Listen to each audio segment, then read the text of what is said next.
Kasih karunia dan damai sejahtera Allah Bapa kita dan anaknya Tuhan Yesus Kristus menyertai saudara. Amin. Shalom, saudaraku yang terkasih di dalam nama Tuhan Yesus Kristus. Senang bisa menyapa saudara di tempat saudara berada hari ini dalam dimensi yang berbeda, tetapi dalam dunia yang sama.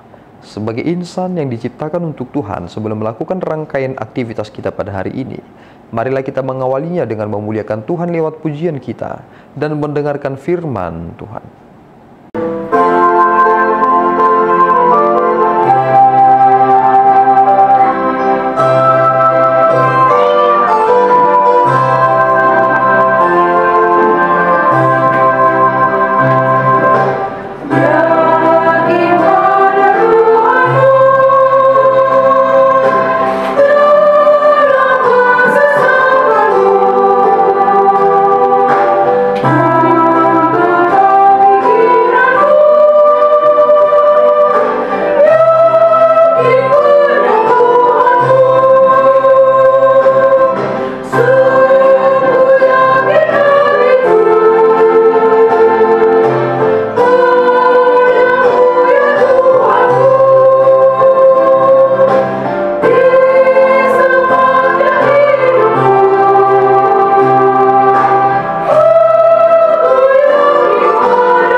Firman Tuhan yang diambil dari Yeremia 29 ayat 11, demikian bunyinya, "Sebab aku ini mengetahui rancangan-rancangan apa yang ada padaku mengenai kamu, demikianlah firman Tuhan, yaitu rancangan damai sejahtera dan bukan rancangan kecelakaan, untuk memberikan kepadamu hari depan yang penuh harapan." Sedemikian pembacaan firman. Saudaraku yang terkasih di dalam nama Tuhan Yesus Kristus, apa yang kita terima dalam ayat harian pada saat ini merupakan tulisan yang dituliskan oleh Yeremia ketika ia masih di Yerusalem dan mengirimkannya kepada orang-orang Israel yang terbuang di Babel. Hal yang sangat kontras sekali dengan apa yang dipikirkan oleh umat manusia. Jika kita boleh berkata, pikiran kita ketika kita berada di dalam perbudakan, kita harus memberontak. Tetapi surat yang dikirim oleh Yeremia ternyata melakukan atau menyatakan sesuatu hal yang berbeda. Malahan ia berkata, upayakanlah kemakmuran bangsa di mana engkau kubuang. Coba kita pikirkan, mereka harus melayankan di tempat yang di mana mereka menderita sebuah pelayanan yang tidak seharusnya mereka lakukan, yakni mengupayakan kemakmuran bangsa tersebut. Apakah saudara dapat menangkap pesannya? Kita ingin melakukan sebuah pekerjaan jika kita berada di dalam keadaan yang tentram. Tetapi bagaimana mungkin kita dapat melakukan pekerjaan bahkan hingga tingkat memakmurkan bangsa itu ketika kita memiliki situasi hati yang tidak enak? Tetapi itulah yang disampaikan oleh Yeremia kepada bangsa ini, supaya mereka memikirkannya di tengah-tengah bangsa itu. Mengapa demikian? Karena ada angka 70 di sana. 70 tahun lamanya mereka akan dibuang oleh Allah di perbudakan di Babilonia. Ini adalah tahun yang sangat panjang.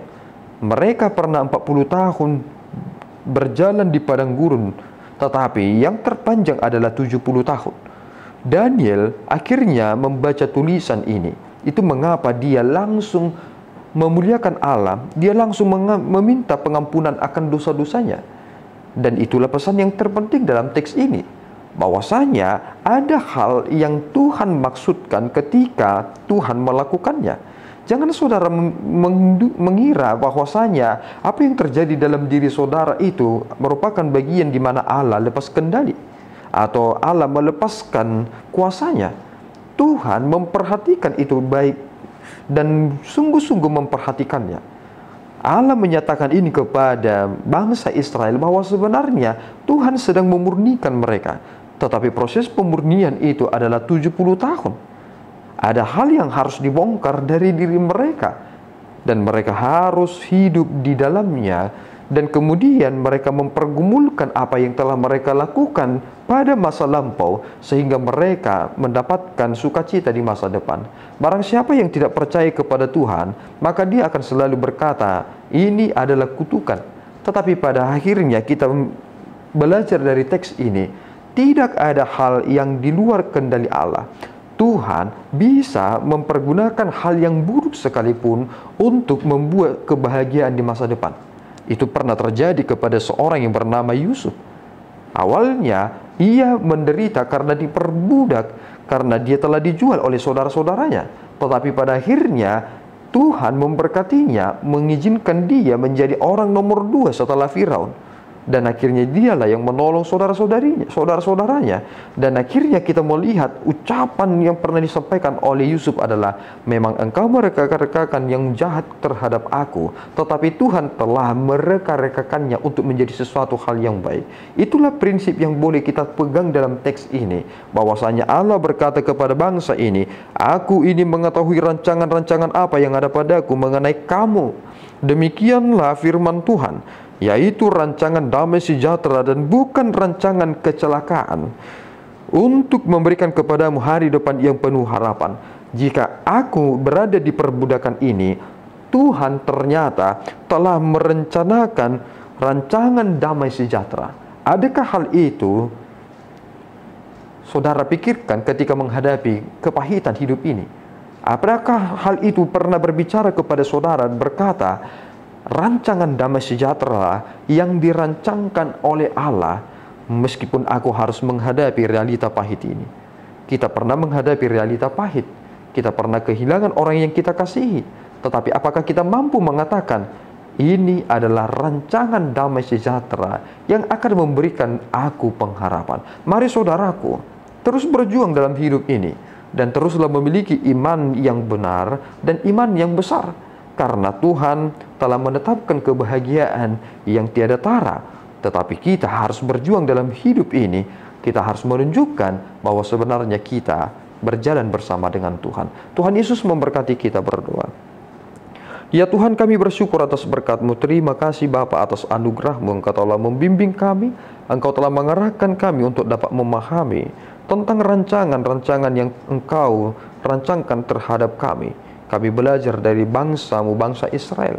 Engkau merancangkan rancangan damai sejahtera bagi mereka, sehingga mereka memiliki harapan di masa depan. Tuhan, kami telah memiliki Kristus, dan itulah harapan kami, dan itulah masa depan kami. Biarlah kami ya Tuhan senantiasa hidup dalam iman yang kokoh dan benar itu, dan Engkau semakin kami permuliakan dalam hidup kami. Terpuji Engkau Bapa, di dalam Yesus kami telah berdoa dan mengucap syukur. Anugerah Tuhan kita Yesus Kristus, kasih setia Allah Bapa kita, dan persekutuan Roh Kudus menyertai saudara. Amin. Tuhan Yesus memberkati.